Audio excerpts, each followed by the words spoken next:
You booked it, episode 168. What's going on, everyone? Thank you for joining me today on You Booked It, the #1 podcast where you learn how to create a successful entertainment career. Every episode is a masterclass on how to move your career forward. Do you want to take your career to the next level?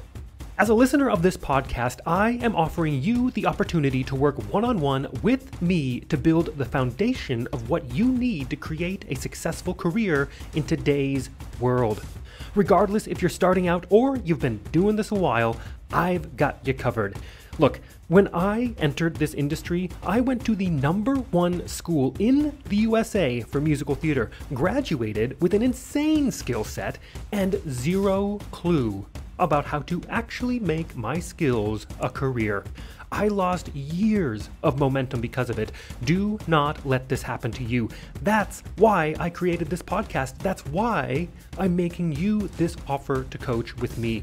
If you're interested, simply tap the link in the description of this episode and let's chat.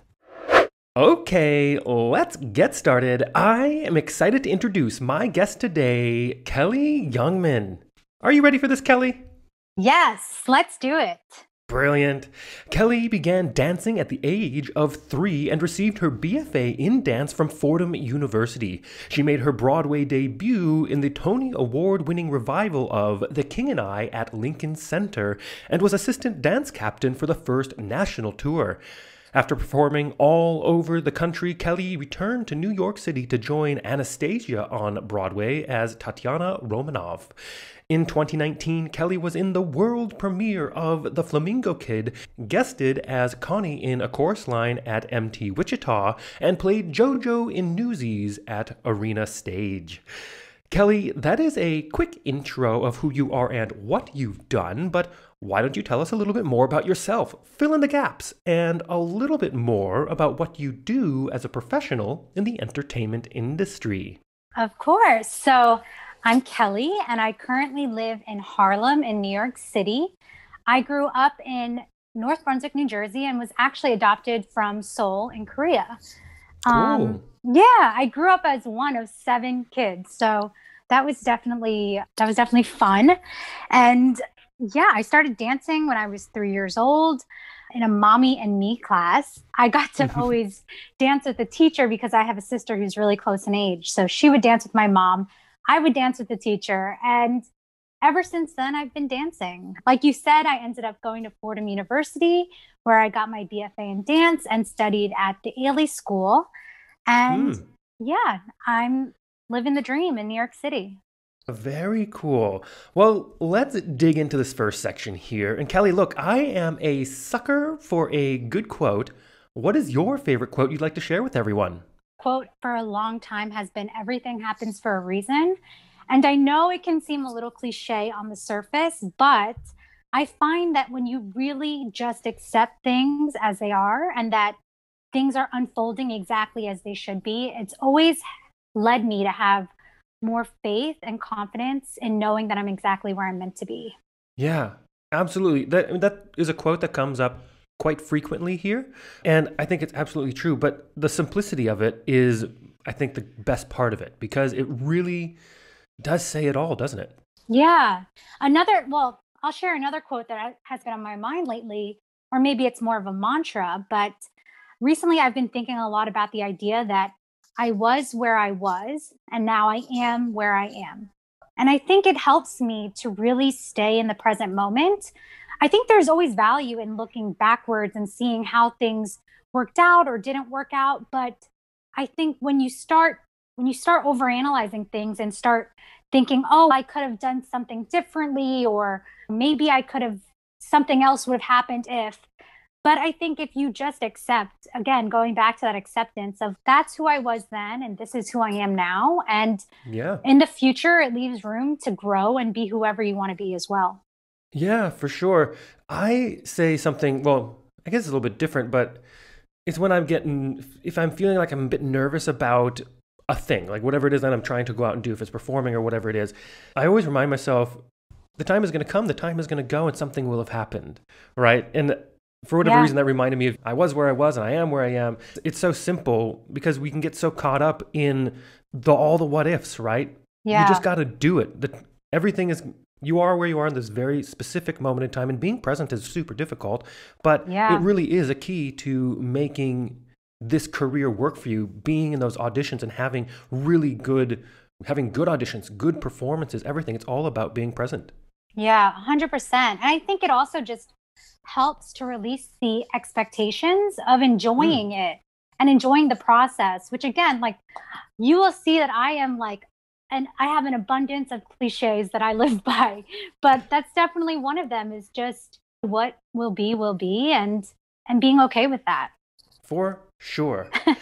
And let's move on to this next section here. And Kelli, of course, you are an entertainer. I'm an entertainer. And I think that you'd agree that this industry can be one of the most subjective, brutally honest, personally emotional industries in existence. And you know as well as I that in order to create and have a successful career in this industry, like you're having now, takes a lot of dedication and hard work. And while, yeah, there's an outrageous amount of fun and excitement doing what we do, there are also our fair share of obstacles, challenges, and failures we are going to experience and we're going to have to move forward through.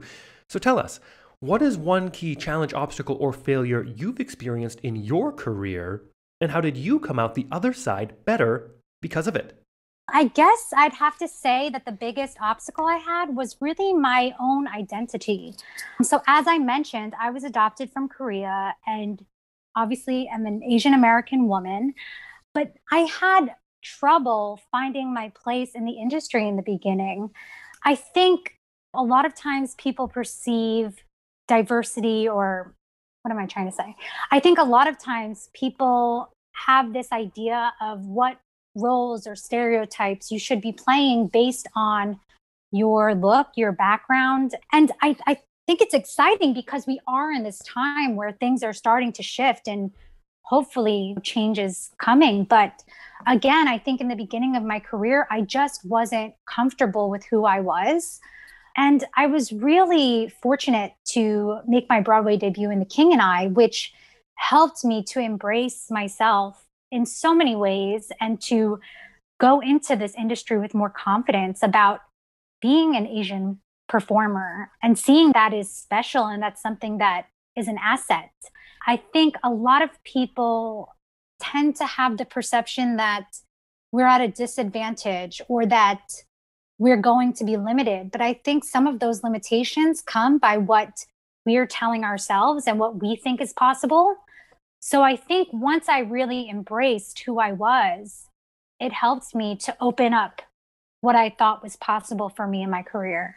Yeah, really great. I'm so glad that you brought that up because, yes, of course, we in the theater world, in the Broadway world, the whole conversation of diversity and inclusion, and it is an issue, but it's really being addressed really well over the past few months. And like you, I'm very hopeful that there's actually real change that ends up happening because of all of this. But I really like your viewpoint because you say, look, I'm an Asian American in musical theater. I have a look, right? And you say some people can look at it in this negative light. Other people can, like yourself, look at it as an asset, right?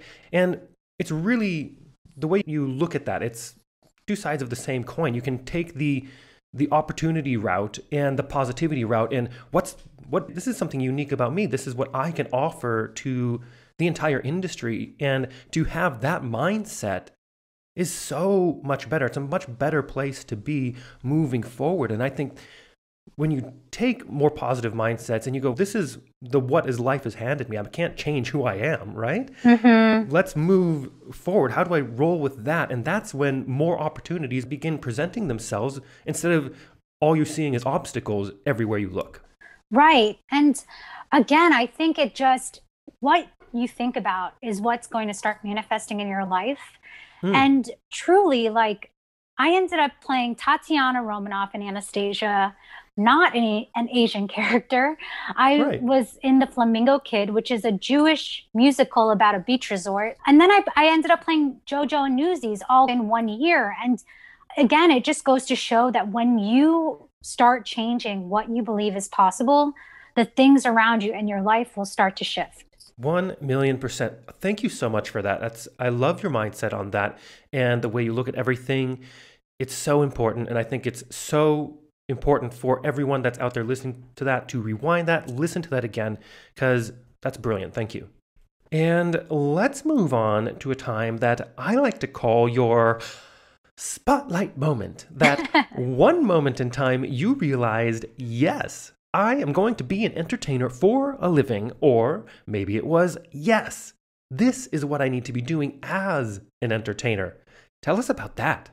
Yeah, so I started dancing at a really young age, and I danced all the way through high school, all the way through college.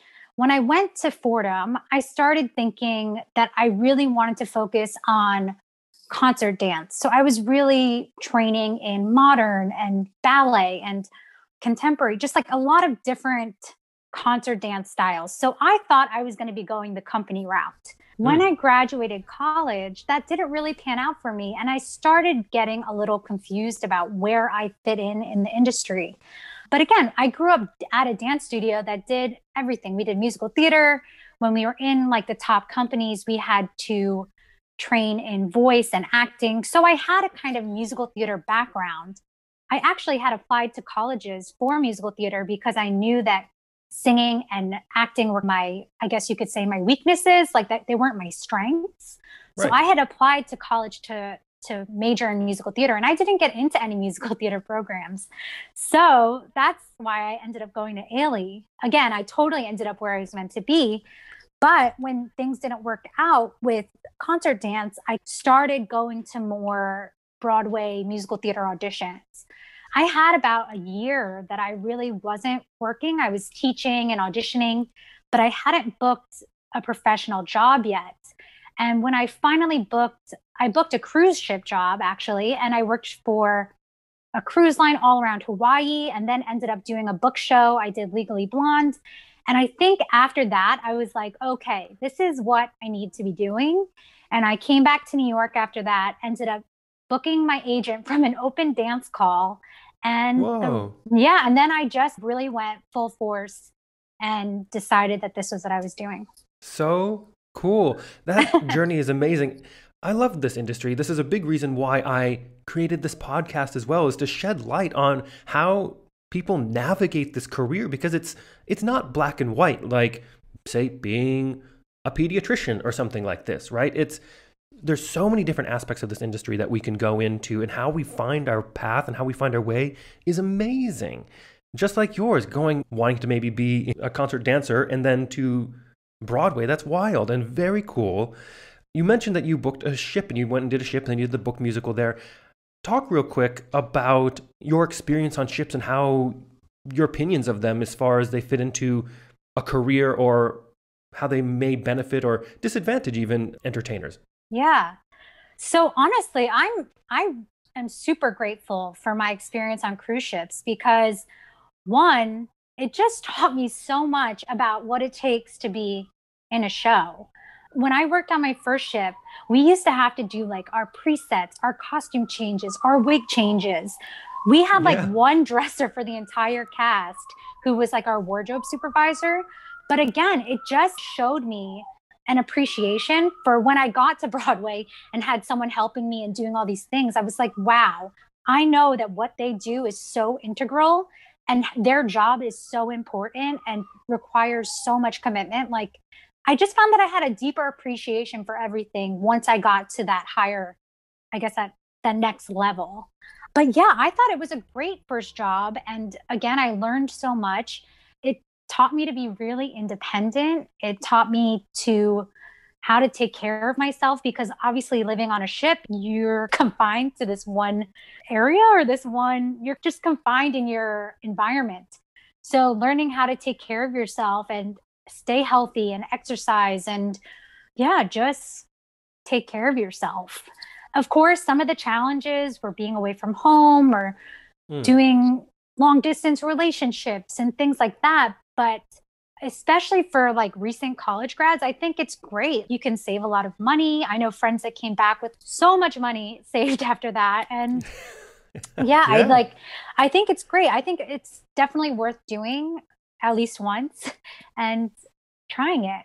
Yeah, great. Thank you so much for sharing that Yeah. and your experiences. I also did a couple of ship contracts, and I think that they're brilliant places for entertainers to entertain, regardless if you want to make that your entire career or if you are just starting out. It doesn't matter. There's fantastic markets for performing, and you're right, you learn so much on ships. You get thrust into it. You're responsible for so many things that you just don't have to do once you get to those equity contracts. But it's great to experience that and learn how to run a show and be in a show where you have to do all those things as well, because it gives you that appreciation, like you said. And what I really like about ships as well is that they really teach you if, I guess you discover really, is this something you really want to do for a living or not?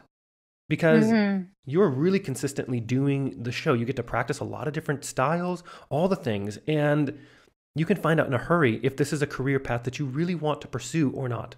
Yeah, 100%. Because, yeah, it's just a different schedule. It's a different life. It's a full time commitment. So Hmm. I agree with you. I think that's a great way to test the waters, maybe.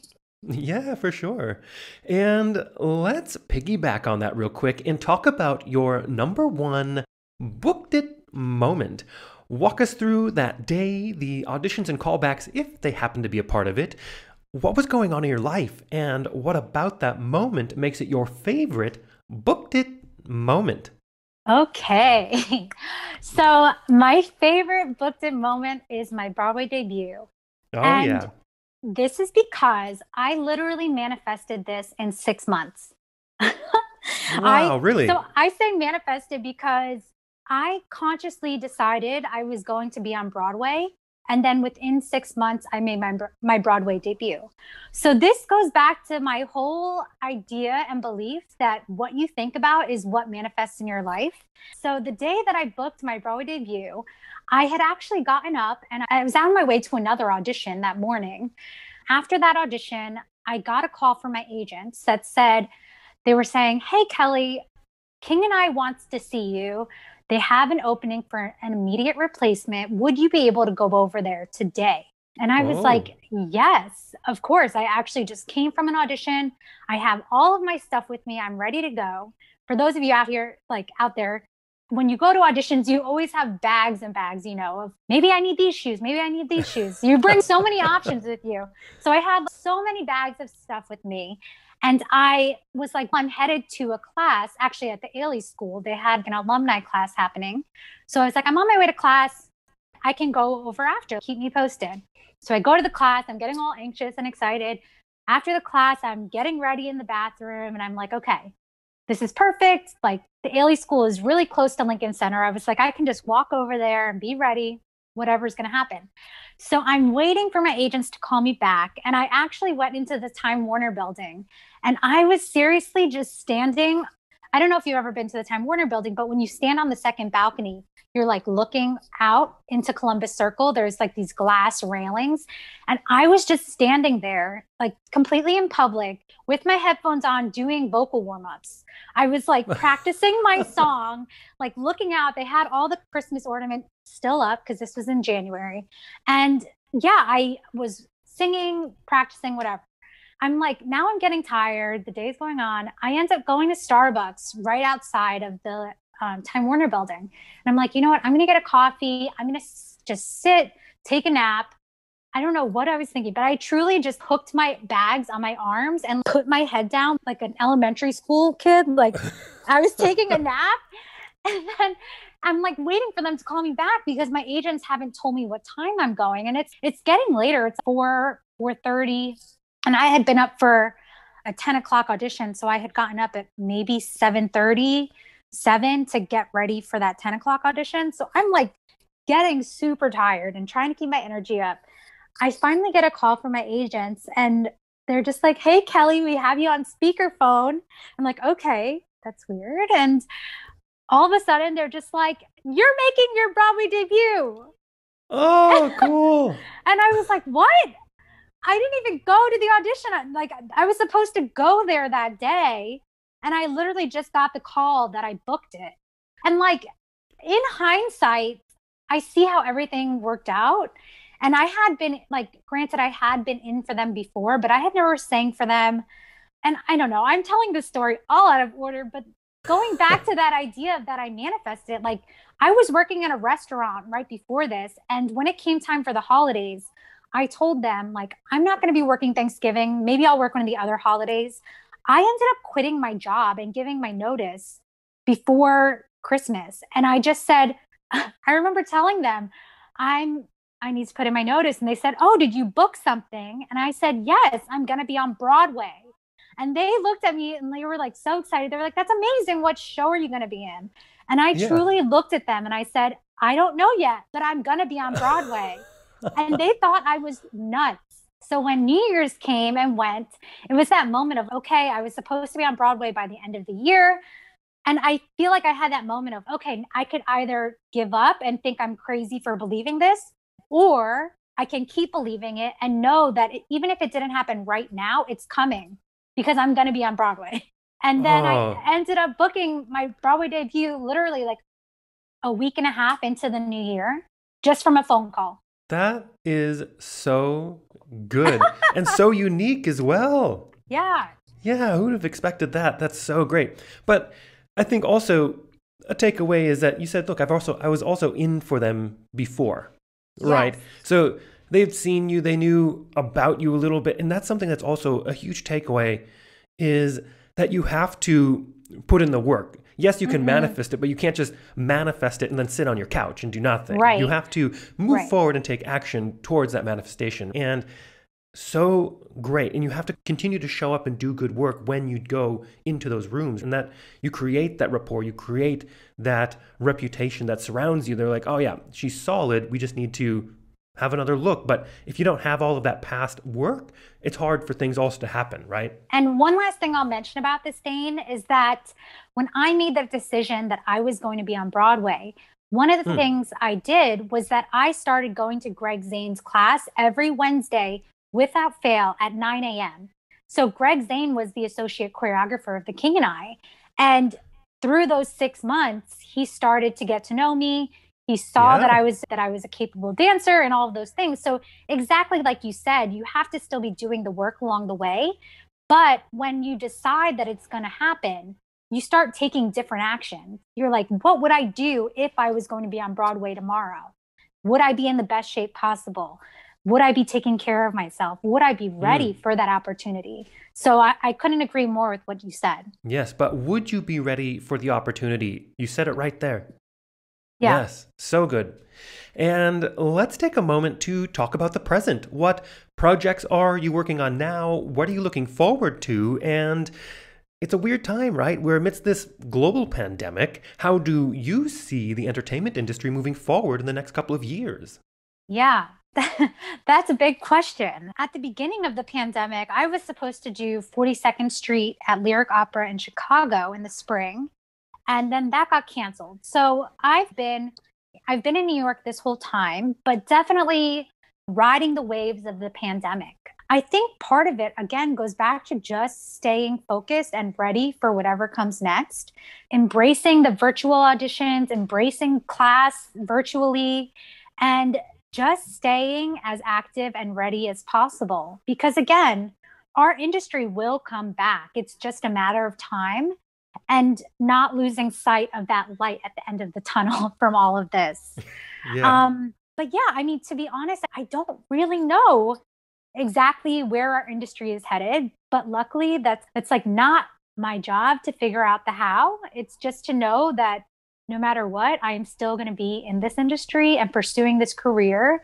And again, just doing everything I can to stay ready. For sure. You always have to stay ready because we don't know how quickly it's going to come back and when opportunities are going to arise, especially during this time. And I guess in our pre-chat, you had mentioned your wellness project that you've started. Do you want to talk about that a bit? Oh, yes. Okay. So during the pandemic, like many of us, I ended up gaining so much weight in the beginning of it just because I was like sitting around my apartment and we weren't allowed to go outside in New York City and, everything was shut down. So yeah, there was like, I feel like times where I literally hadn't left the house in days. So I started on my own wellness journey of just like eating healthier, starting to exercise again.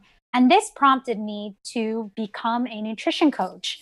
So I ended up getting my nutrition certification and just deciding that I wanted to put a lot of my passions together, which is mindset and life coaching and nutrition and wellness in general.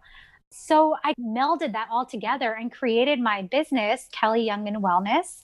And I have a community called Light where I'm, yeah, serving performers and entrepreneurs, people that are looking to find more happiness and wellness in their everyday life.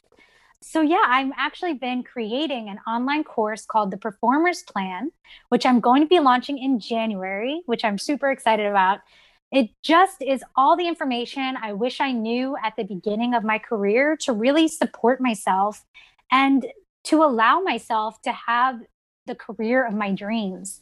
And aside from that, I really am just like focusing on worthiness because I think it comes down to what do we believe we deserve is Right. what we allow into our lives. Yeah, I'm just super excited to be helping others to find and celebrate their true worthiness and for everyone to just go after it and give themselves permission to want whatever they want. Yeah, love that. So good. And it's brilliant because you're living it too, right? And to be able to share that at the same time is amazing. Yeah. Great. And it is time to move on to one of my favorite sections in the interview. I call it the Grease Lightning Round. I am going to ask you a handful of questions. I want you to answer them as quickly and concisely as possible, one after another. Are you ready? Yes. All right, first question. What was the one thing holding you back from committing to a career as an entertainer? Definitely just a fear of failure, self-doubt, and lacking confidence. Yes. Second question. What is the best piece of advice you have ever received? Before my grandma passed away, she told me if you ever have something nice to say about someone, always tell them. Oh, that's so good. The exact opposite, really, of the other one. Love that. Yeah. Third question. What is something that is working for you right now? Or if you'd like to go pre-COVID, what was working for you before our industry went on pause? Definitely just prioritizing my happiness and being willing to invest in myself, whether that's investing in my education, my career, my wellness, but allowing myself to stay energized so that I can show up for the best. I can show up as my best self. Yes, for sure. And when you're able to show up as your best self, it really carries over to everything, right? Because if you can serve yourself, then you can serve others. But it's hard to serve others if you can't take care of yourself, right? Yes, absolutely. And the fourth question, what is your best resource, whether that is a book, a movie, a YouTube video, maybe a podcast or piece of technology you found is helping your career right now? The one book that I always recommend to people is You Are a Badass by Jen Sincero. It's the book that Hmm. I read that started the whole mindset shift that pushed me into manifesting my Broadway debut. Yeah, that book has also come up. I've yet to read it. I've got so many books in my Oh on my my queue gosh, to it's read. so But good. It's yeah, so I've good. heard it. Yeah, people keep talking about it, so it's got to be good. So I've got to check it out. There we go. You're the one that pushed me over the edge on it. Good.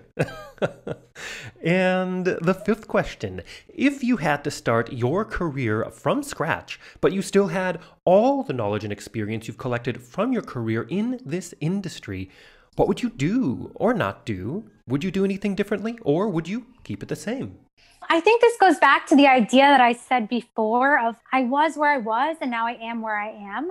I Hmm. don't know that I really would change anything because I've been so fortunate to end up exactly where I've meant to be.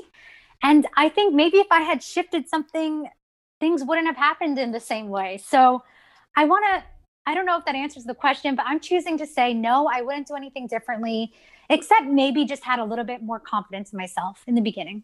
Yeah, great. I think all of us could have done a little bit with that, looking hindsight, but Yeah. it's hard to do in the moment. But hearing people like yourself that have been so successful and saying that, that is what is inspirational and helps, I think, tune us in if we're in the beginning of our careers and we're trying to make this career work for us.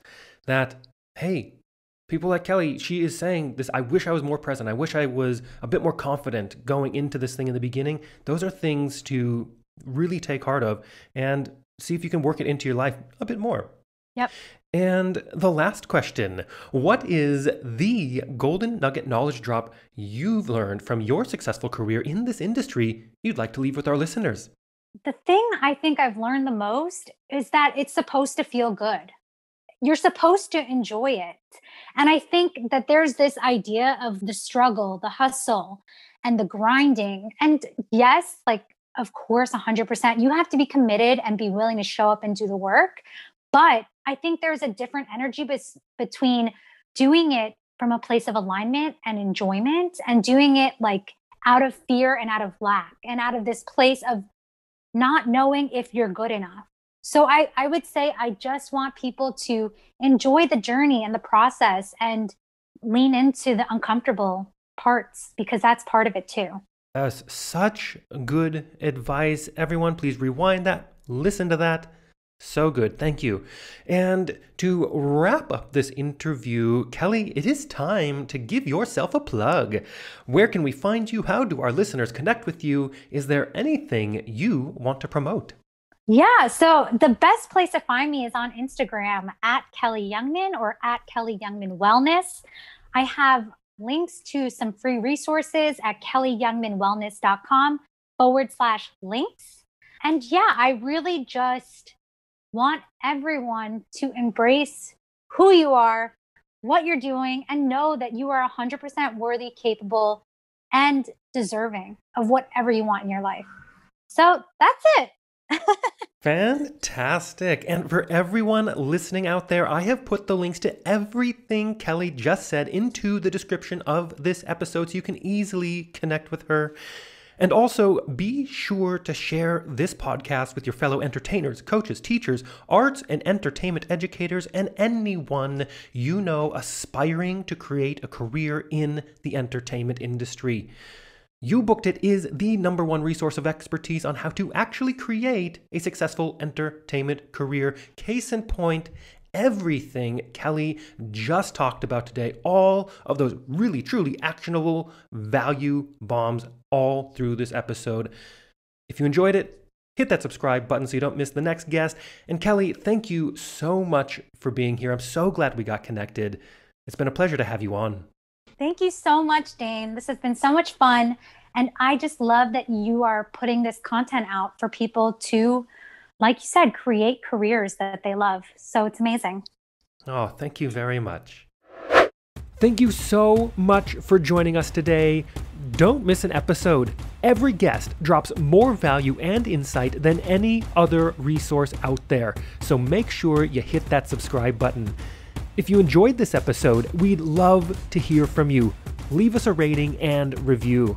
Also, be sure to head over to youbookeditpodcast.com and join our free email community where we dig deep into a continually growing resource of truly actionable things you can be doing right now to help you advance your entertainment career. All the best to you.